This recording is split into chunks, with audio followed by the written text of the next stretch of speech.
ಕಲ್ಲಡ್ಕ ಪ್ರಭಾಕರ್ ಸೇರಿದಂತೆ ಹಿಂದೂ ಮುಖಂಡರ ಹತ್ಯೆಗೆ ಸಂಚು ರೂಪಿಸಲಾಗಿದೆ ಅನ್ನೋದು ಗೊತ್ತಾಗ್ತಾ ಇದೆ. ಇದು ಗುಪ್ತಚರ ಇಲಾಖೆಯಿಂದ ದೊರೆತಿರುವಂತಹ ಮಾಹಿತಿ. ಹತ್ಯೆ ಸಂಚು ಬಗ್ಗೆ ಬಹುಶಃ ಸ್ಥಳೀಯ ಪೊಲೀಸರಿಗೂ ಕೂಡ ಅಂದ್ರೆ ದಕ್ಷಿಣ ಕನ್ನಡದ ಪೊಲೀಸರಿಗೆ ಗುಪ್ತಚರ ಇಲಾಖೆ ಇದಕ್ಕೆ ಸಂಬಂಧಪಟ್ಟಂತೆ ಮಾಹಿತಿ ನೀಡಿದೆ ಅಂತ ಕಾಣಿಸುತ್ತೆ. ಈ ಹಿನ್ನೆಲೆಯಲ್ಲಿ ಭದ್ರತೆಯನ್ನ ದಕ್ಷಿಣ ಕನ್ನಡ ಪೊಲೀಸರು ಹೆಚ್ಚಿಸಿದ್ದಾರೆ ಅನ್ನೋದು ಗೊತ್ತಾಗ್ತಾ ಇದೆ. ಕಲ್ಲಡ್ಕದಲ್ಲಿರುವಂತಹ ಶ್ರೀರಾಮ ಶಾಲೆಗೆ 20 ಪೊಲೀಸರು ಭೇಟಿ ಕೊಟ್ಟು ಪರಿಶೀಲನೆಯನ್ನು ನಡೆಸಿದ್ದಾರೆ ಅನ್ನೋದು ಗೊತ್ತಾಗ್ತಾ ಇದೆ. ಆಮೇಲೆ ಕಲ್ಲಡ್ಕ ಪ್ರಭಾಕರ್ ಭಟ್ ಅವರನ್ನ ಬೇರೆಡೆ ಕರ್ಕೊಂಡು ಹೋಗಿದ್ದಾರೆ ಖಾಕಿ ಟೀಮ್ ಅನ್ನೋದು ಕೂಡ ಗೊತ್ತಾಗ್ತಾ ಇದೆ. ಕಲ್ಲಡ್ಕ ಪ್ರಭಾಕರ್ ಭಟ್, ಶರಣ್ ಪೊಂಪೆಲ್, ಜಗದೀಶ್ ಶೇಣವ ಹತ್ಯೆಗೆ ಸಂಚು ರೂಪಿಸಿರೋದು ಬಹಿರಂಗ ಆಗಿರುವಂತಹ ಹಿನ್ನೆಲೆಯಲ್ಲಿ ಹೀಗೆ ಭದ್ರತೆಯನ್ನ ಕೊಡಲಾಗ್ತಾ ಇದೆ ಅನ್ನುವಂಥ ಡೀಟೇಲ್ಸ್ ಲಭ್ಯ ಆಗ್ತಾ ಇದೆ. ಪೃಥ್ವಿ ನಮ್ಮ ಪ್ರತಿನಿಧಿ ಇದಕ್ಕೆ ಸಂಬಂಧಪಡುತ್ತೆ ಮತ್ತಷ್ಟು ಡೀಟೇಲ್ಸ್ ಅನ್ನ ಕೊಡ್ತಾರೆ. ಪೃಥ್ವಿ, ಅಂದ್ರೆ ಈ ಸೂಚನೆಯನ್ನು ಕೊಡುವಂತ ನಿಟ್ಟಿನಲ್ಲಿ ಏನಾದ್ರು ಬೇರೆ ಕಡೆ ಕರ್ಕೊಂಡು ಹೋಗಿರೋದು ಅಥವಾ ಒಂದಷ್ಟು ಸಮಯಕ್ಕೆ ತಕ್ಕಂಗೆ ಅವರು ಸದ್ಯಕ್ಕೆ ಕಾಣಿಸ್ಕೊಳ್ಳೋದು ಬೇಡ ಅನ್ನೋಷ್ಟ್ರ ಮಟ್ಟಿಗೆ ಏನಾದ್ರು ಸೆಕ್ಯೂರಿಟಿಯನ್ನ ಟೈಟ್ ಮಾಡ್ತಾ ಇದ್ರು? ಏನ್ ಕತೆ ಪೃಥ್ವಿ, ಅವ್ರನ್ನ ಕರ್ಕೊಂಡು ಹೋಗಿರೋ ಕಾರಣ? ಮಲ್ತೇಶ್, ಇಲ್ಲಿ ಪ್ರಮುಖವಾಗಿ ಅವ್ರನ್ನ ಇಲ್ಲಿಂದ ಏನ ಕರ್ಕೊಂಡು ಹೋದ್ರು ಅಂತ ಹೇಳಿದ್ರೆ, ಅಂದ್ರೆ ಕಲ್ಲಡ್ಕ ಪ್ರಭಾಕರ ಭಟ್ರು ಇವತ್ತು ಬೆಂಗಳೂರಿಗೆ ಹೋಗ್ಲಿಕ್ಕಿತ್ತು. ಸೊ ಆದ್ರೆ ಅವರು ಏನು ಗುಪ್ತಚರ ಇಲಾಖೆಯಿಂದ ನೇರವಾಗಿ ಜಿಲ್ಲಾ ಪೊಲೀಸರಿಗೆ ಮತ್ತೆ ನಗರ ಪೊಲೀಸರಿಗೆ ಒಂದು ಮಾಹಿತಿ ಸಿಕ್ಕಿತ್ತು. ಅಂದ್ರೆ ಕಲ್ಲಡ್ಕ ಪ್ರಭಾಕರ್ ಭಟ್ ಸೇರಿದಂತೆ ಇನ್ನ 2-3 ಜನಕ್ಕೆ ಈ ರೀತಿ ಒಂದು ಪ್ರಾಣ ಬೆದರಿಕೆ ಇದೆ. ಸೊ ಅವ್ರನ್ನ ಹತ್ಯೆಗೆ ಸಂಚು ಹಾಕಿದ್ದಾರೆ. ಸೊ ಇದರಿಂದ ಅವರಿಗೆ ಸೆಕ್ಯೂರಿಟಿನ ಹೆಚ್ಚಿಸಬೇಕು ಇಮಿಡಿಯೇಟ್ ಅಂತ ಹೇಳಿ ಒಂದು ಮಾಹಿತಿ ಬರುತ್ತೆ. ಸೊ ಆ ಸಂದರ್ಭದಲ್ಲಿ ಇಮಿಡಿಯೇಟ್ ಅವರು ಕಲ್ಲಡ್ಕ ಪ್ರಭಾಕರ್ ಭಟ್ ಎಲ್ಲಿರ್ತಾರೆ ಅಲ್ಲಿಗೆ ಹೋಗ್ಬಿಟ್ಟು ಅವರ ನೆಕ್ಸ್ಟ್ ಪ್ಲಾನ್ ಏನಿದೆ ಇವತ್ತಿಂದು, ಅಂದ್ರೆ ಇವತ್ತೆಲ್ಲಾದ್ರೂ ಅವ್ರು ಹೊರಟಿದ್ರೆ ಸೊ ಅವರ ಜೊತೆನಲ್ಲೇ ಇರ್ಬೇಕು ಅಂತ ಹೇಳಿ ಒಂದು ಇನ್ಸ್ಟ್ರಕ್ಷನ್ ಇರುತ್ತೆ. ಸೊ ಅದಕ್ಕೋಸ್ಕರ ಅವರು ಜೊತೆನೆ ಈಗ ಪೊಲೀಸರು ಹೋಗಿರೋಂಥದ್ದು. ಅಂದ್ರೆ ಇಮಿಡಿಯೇಟ್ ಅವರು ಕಲ್ಲಡ್ಕ ಪ್ರಭಾಕರ್ ಭಟ್ ಎಲ್ಲಿದ್ರು ಅಂತ ಹೇಳಿ ಚೆಕ್ ಮಾಡ್ಕೊಳ್ಳೋ ಸಂದರ್ಭದಲ್ಲಿ ಅವರು ದಕ್ಷಿಣ ಕನ್ನಡ ಜಿಲ್ಲೆ ಬಂಟ್ವಾಳ ತಾಲೂಕಿನ ಕಲ್ಲಡ್ಕದಲ್ಲಿರುವಂತ ಅವ್ರದೇ ಶಾಲೆಯಾದಂತ ಶ್ರೀರಾಮ ಶಾಲೆನಲ್ಲಿ ಅವರು ಇರ್ತಾರೆ. ಸೊ ಇಮಿಡಿಯೇಟ್ ಪೊಲೀಸರು ಅಲ್ಲಿಗೆ ಭೇಟಿ ನೀಡಿ ಸೊ ಅವರು ನೆಕ್ಸ್ಟ್ ಎಲ್ಲಿಗೆ ಹೋಗ್ತಾರೆ ಅಲ್ಲಿಂದ ಅಂತ ಹೇಳಿ ಮಾಹಿತಿ ತಗೊಂಡು ಅವ್ರ ಜೊತೆನೆ ಇವಾಗ ಹೋಗಿರೋಂಥದ್ದು. ಅಂದ್ರೆ ಕಲ್ಲಡ್ಕ ಪ್ರಭಾಕರ ಭಟ್ರಿಗೆ ಇವಾಗ ಬೆಂಗಳೂರಲ್ಲಿ ಏನೋ ಇವತ್ತು ಕಾರ್ಯಕ್ರಮ ಇತ್ತು ಅನ್ಸುತ್ತೆ. ಸೊ ಪೊಲೀಸರು ಅವ್ರ ಜೊತೆನೆ ಹೋಗಿದ್ದಾರೆ. ಮತ್ತೆ ಶರಣ್ ಪೊಂಪೆಲ್ ಏನು VHP ಮುಖಂಡರಿದ್ದಾರೆ, ಮತ್ತೆ ಹಿಂದೂ ಮುಖಂಡಂತ ಜಗದೀಶ್ ಶೇಣವ್ ಅವರಿಬ್ಬರಿಗೂ ಕೂಡ ಭದ್ರತೆಯನ್ನ ನೀಡಲಾಗಿದೆ. ಮತ್ತೆ ಜಿಲ್ಲಾದ್ಯಂತ ಹೈ ಅಲರ್ಟ್ ಅನ್ನ ಘೋಷಿಸಲಾಗಿದೆ. ಅಂದ್ರೆ ಆಯಕಟ್ಟಿನ ಸ್ಥಳಗಳಲ್ಲಿ ಒಂದು ಮಾಹಿತಿಯನ್ನ ತೆಗೆದುಕೊಳ್ಳುವಂಥದ್ದು, ಮತ್ತೆ ಇಂಟೆಲಿಜೆಂಟ್ ಎಲ್ಲಿ ಯಾವ ಕಡೆಯಿಂದ ಮಾಹಿತಿ ಬರುತ್ತೆ ಅನ್ನೋದ್ರ ಮೂಲಕನೂ ಕೂಡ ಅದನ್ನ ತಗೊಂಡು ಸರ್ಕಾರಕ್ಕೆ ವರದಿ ಒಪ್ಪಿಸೋದಿರ್ಬೋದು. ಮತ್ತೆ ಪೊಲೀಸ್ ಇಲಾಖೆ ಎಲ್ಲಾ ಕಡೆ ಕಣ್ಣಿಟ್ಟಿದೆ. ಸೊ ಇಲ್ಲಿ ಇವರ ಹತ್ಯೆಗೆ ಪ್ರಮುಖವಾಗಿ ಸಂಚುವನ್ನ ಯಾರು ರೂಪಿಸಿದ್ರು, ಏನಕ್ಕೆ ರೂಪಿಸಿದ್ರು ಅಂತ ಹೇಳಿ ಹಲವಾರು ಈಗ ಪೊಲೀಸರು ಆ ಒಂದು ತನಿಖೆಯಲ್ಲಿದ್ದಾರೆ. ಯಾಕೆಂತ ಹೇಳಿದ್ರೆ ಸಾಮಾನ್ಯವಾಗಿ ತಮ್ಮ ಪ್ರಚೋದನಾಕಾರಿ ಭಾಷಣದ ಮೇಲೆ ಕಲ್ಲಡ್ಕ ಪ್ರಭಾಕರ್ ಭಟ್ ಅವರು ಹಲವಾರು ವಿರೋಧಗಳನ್ನ ಕಟ್ಕೊಂಡಿದ್ರು. ಸೊ ಹಿಂದೂಪರ ಮುಖಂಡರಾದಂತಹ ಇನ್ನು ಉಳಿದಂತಹ ಹಿಂದೂಪರ ಮುಖಂಡರುಗಳು ಕೂಡ ಅವರ ಭಾಷಣದ ಮೂಲಕ, ಪ್ರಚೋದನಾಕಾರಿ ಭಾಷಣದ ಮೂಲಕ ಈ ರೀತಿ ಒಂದು ವಿರೋಧವನ್ನ ಕಟ್ಕೊಂಡಿದ್ರು. ಸೊ ಇವರ ಮೇಲೆ ಹಲವಾರು ಬಾರಿ ಪ್ರಾಣ ಬೆದರಿಕೆ ಕೂಡ ಬಂದಿತ್ತು. ಅಂದ್ರೆ ಕೆಲವು ಸಾಮಾಜಿಕ ಜಾಲತಾಣಗಳಲ್ಲೂ ಕೂಡ ಇವರನ್ನ ಮುಗಿಸ್ತೀವಿ ಅನ್ನೋ ಒಂದು ಬಹಿರಂಗ ಹೇಳಿಕೆಗಳನ್ನ ಕೂಡ ಕೆಲವು ಸಂಘಟನೆಗಳು ಎಲ್ಲ ಕೊಟ್ಟಿದ್ರು.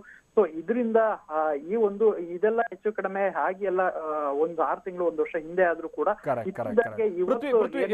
ಜಸ್ಟ್ ಹೋಲ್ಡ್ ಪೃಥ್ವಿ, ನಾನು ನಿಮ್ ಜೊತೆಗೆ ಮಾತನಾಡ್ತೀನಿ. ನಾವು ಪ್ರತಿನಿಧಿ ಪೃಥ್ವಿ ಕೂಡ ಹೇಳ್ತಾ ಇದ್ರು ಯಾರ್ಯಾರ ಮೇಲೆ ಈ ರೀತಿಯಾದಂತಹ ಒಂದು ಟಾರ್ಗೆಟ್ ಮಾಡಿರಬಹುದಾ ಅಂತ ಸುದ್ದಿ ಸಿಕ್ಕಿದೆ ಅನ್ನುವಂಥದ್ದು ಅಥವಾ ಒಂದು ಮಾಹಿತಿ ಸಿಕ್ಕಿದೆ ಅನ್ನುವಂಥದ್ದು. ಅದರಲ್ಲಿ ಜಗದೀಶ್ ಶೇಣವ ಕೂಡ ಒಬ್ರು, ಅವರು VHPಯ ಸದಸ್ಯ, ಅವರು ಕೂಡ ಜಗದೀಶ್ ಶೇಣವ ಸ್ವತಃ ನಮ್ಮ ಜೊತೆಗೆ ಅವರೇ ಸಂಪರ್ಕದಲ್ಲಿದ್ದಾರೆ.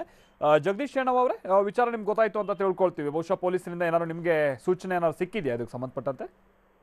ನಮ್ಗೆ ಪೊಲೀಸರಿಂದಲ್ಲ, ನಮ್ಮ ಸಂಘಟನೆ ಪ್ರಮುಖರಿಂದ ಸುದ್ದಿ ಸಿಕ್ಕಿದೆ. ಏನಂತ ಸೂಚನೆ ಸಿಕ್ತು?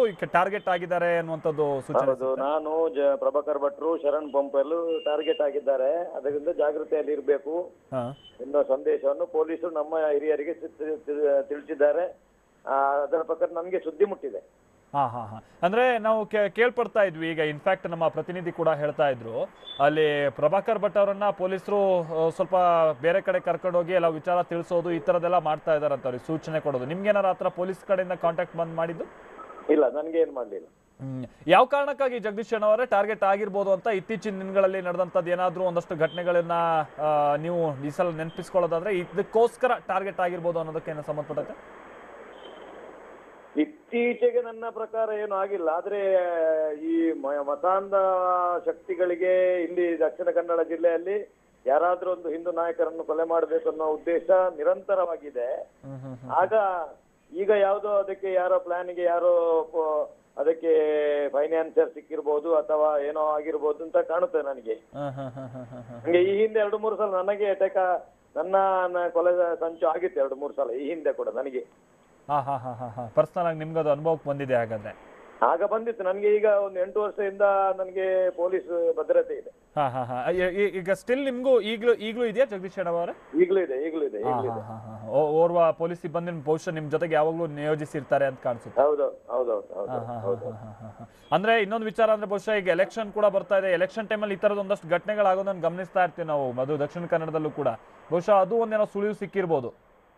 ಖಂಡಿತವಾಗಿ ಈಗ ಇಲೆಕ್ಷನ್ ಆಗ್ತದೆ. ಅದರಲ್ಲಿ ಇಲ್ಲಿ ದಕ್ಷಿಣ ಕನ್ನಡ ಜಿಲ್ಲೆಯಲ್ಲಿ ಮೊನ್ನೆ ಇಲೆಕ್ಷನ್ ಅಲ್ಲಿ ಹೇಗೂ 8ರಲ್ಲಿ 7 ಬಿಜೆಪಿ ಬಂದಿದೆ. ಈ ಸಲ ಮತ್ತೊಮ್ಮೆ ಬಿಜೆಪಿ MP ಬರ್ತದೆ ಅಂತ ಎನ್ನುವ ಇದರಲ್ಲಿ ಹತಾಶ ಭಾವನೆಯಲ್ಲಿ ಮತಾಂಧ ಶಕ್ತಿಗಳು ಹೀಗೆ ಮಾಡ್ತಾ ಇರಬಹುದು ಎನ್ನುವ ಗುಮಾನಿಯೂ ಇದೆ. ಹೆಚ್ಚಿನ ಭದ್ರತೆ ಏನಾದ್ರು ಕೊಡೋ ನಿಟ್ಟಿನಲ್ಲಿ ಏನಾದ್ರು ಪೊಲೀಸರಿಗೆ ಮನವಿ ಈ ತರದ ಏನಾದ್ರು ಜಗದೀಶ್ ಶೆಣವ ಅವರೇ? ಪೊಲೀಸ್ ನಮ್ಮನ್ನು ಸಂಪರ್ಕಿಸಿಲ್ಲ. ಅಲ್ಲ ನೀನು ಮನವಿ ಮಾಡ್ಕೊಡ್ಲಿಲ್ಲ ಹಾಗಾದ್ರೆ ಅಲ್ವಾ? ಇಲ್ಲ, ನಮ್ಮ ಹತ್ರ ಈಗಲೇ ಇದೆ, ಭದ್ರತೆ ವ್ಯವಸ್ಥೆ ಇದೆ. ಥ್ಯಾಂಕ್ ಯು ಜಗದೀಶ್ ಶೆಣವ ಅವರೇ ಟಿವಿನ ಜೊತೆ ಮಾತನಾಡಿದ್ಕೆ. ಜಗದೀಶ್ ಶೆಣವ ಅವ್ರು ಮಾತನಾಡ್ತಾ ಇದ್ದಾಗ ಹೇಳಿದ್ರು ಅಂದ್ರೆ ಈ ಮತಾಂಧ ಶಕ್ತಿಗಳು ಬಹುಶಃ ಏನಾದ್ರು ಟಾರ್ಗೆಟ್ ಮಾಡುವಂಥ ನಿಟ್ಟಿನಲ್ಲಿ ಅವ್ರಿಗೆ ಫೈನಾನ್ಸಿಯರ್ ಸಿಕ್ಕಿರ್ಬೋದು, ನಮ್ಮ ಮೇಲೆ ಏನಾದರೂ ಸಂಚು ರೂಪಿಸೋಕೆ ಪ್ಲಾನ್ ಮಾಡ್ಬೋದು ಅನ್ನುವಂಥದ್ದು ಅವರಿಗೆ ಗೊತ್ತಾಗ್ತಾ ಇರುವಂಥ ಮಾಹಿತಿ ಅಂತೆ, ಅಥವಾ ಅವ್ರಿಗಿರುವಂಥ ಗುಮಾನಿ. ಬಟ್ ಇನ್ನೊಂದು ವಿಚಾರ ಅಂತಾರೆ, ದಕ್ಷಿಣ ಕನ್ನಡದಲ್ಲಿ ಚುನಾವಣೆ ಬಂತು ಅಂತ ಅಂದರೆ ಅದು ಬೇರೆ ಬೇರೆ ರೀತಿಯಾಗಿ ಈ ಥರದ ಕೋಮು ದಳ್ಳುರಿಗಳಲ್ಲಿ ಹೊತ್ತುರಿಯೋದು ಬಹಳ ಗಮನಿಸ್ತಾ ಇರ್ತೀವಿ. ಇನ್ನೇನು MP ಎಲೆಕ್ಷನ್ ಬರ್ತಾ ಇದೆ, ಈ ಸಂದರ್ಭದಲ್ಲಿ ಈ ಥರದ ಗಲಾಟೆಗಳಾಗಬಹುದು ಅನ್ನುವಂಥದ್ದು ಒಂದು ಸೂಚನೆ ವಿಶೇಷವಾಗಿ ಗಮನ ಇಟ್ಟಿರ್ಬೋದು ಬಹುಶಃ ಗುಪ್ತಚರ ಇಲಾಖೆಗೆ ಸಂಬಂಧಪಟ್ಟಂಥವ್ರು. ಆ ಟೈಮ್ನಲ್ಲಿ ಈ ಥರದೊಂದು ಸುಳಿವು ಸಿಕ್ಕಿದೆ. ಬಹುಶಃ ಗುಡ್. ಈ ಥರದ್ದು ಏನಾದ್ರು ಅನಾಹುತಗಳಾಗಿತ್ತ ಮುಂಚೆನೇ ಹೋಗಿ ಭದ್ರತೆಯನ್ನು ಕೊಡ್ತಾ ಇರೋದು ಮುಂದೆ ದೊಡ್ಡ ಮಟ್ಟದಲ್ಲಿ ಏನಾದ್ರು ಕೋಮು ದಳ್ಳುರಿಗಳು ಗಲಾಟೆಗಳು ಆಗೋದನ್ನು ಈಗಲೇ ತಪ್ಪಿಸಿದಂಥ ಅವಕಾಶಗಳು ಸಿಕ್ಕಿದೆ, ನೋಡಬೇಕಿದೆ. ನಮ್ಮ ಜೊತೆಗೆ ಮಾತನಾಡಿದ್ರಲ್ಲ ಈಗ ತಾನೇ ಜಗದೀಶ್ ಶೆಣವ, ನಾವು ಗಮನಿಸ್ತಾ ಇದೀವಲ್ಲ ಅಲ್ಲಿ ಫೋಟೋದಲ್ಲಿರೋರು ಕೂಡ ಅವರೇ, ಜಗದೀಶ್ ಶೆಣವ ಅವರೇ. ಆಮೇಲೆ ಅವ್ರು ಇನ್ನೊಂದು ವಿಚಾರ ಹೇಳಿದ್ರು, ಒಂದು 8 ವರ್ಷದ ಹಿಂದೆ ಅವ್ರ ಮೇಲೆ ಈ ಥರದೊಂದು ಅಟ್ಯಾಕ್ ಆಗೋದಕ್ಕೆ ಆಗಿತ್ತಂತೆ. ಇನ್ಫ್ಯಾಕ್ಟ್ ಒಂದು 3 ಬಾರಿ ಅಟ್ಯಾಕ್ ಆಗಿತ್ತಂತೆ. ಅದಕ್ಕೆ ಅವ್ರಿಗೀಗ 24/7 ಪೊಲೀಸ್ ಸೆಕ್ಯೂರಿಟಿಯನ್ನು ನನಗೆ ಕೊಡಲಾಗಿದೆ ಅನ್ನುವಂಥದ್ದು ಕೂಡ ಹೇಳ್ತಾ ಇದ್ರು. ಅವರ ಸಿಬ್ಬಂದಿಯನ್ನು ನನ್ನ ಜೊತೆಗೆ ನಿಯೋಜಿಸಲಾಗಿದೆ ಅಂತ. ಬಹುಶಃ ಅದನ್ನೆಲ್ಲ ಇನ್ನೂ ಸ್ವಲ್ಪ ಮುಂದುವರಿಸಿ ಸ್ವಲ್ಪ ಮತ್ತಷ್ಟು ಜಾಗೃತಿಯನ್ನು ಇಡಬಹುದು ಅಂತ ಕಾಣಿಸುತ್ತೆ.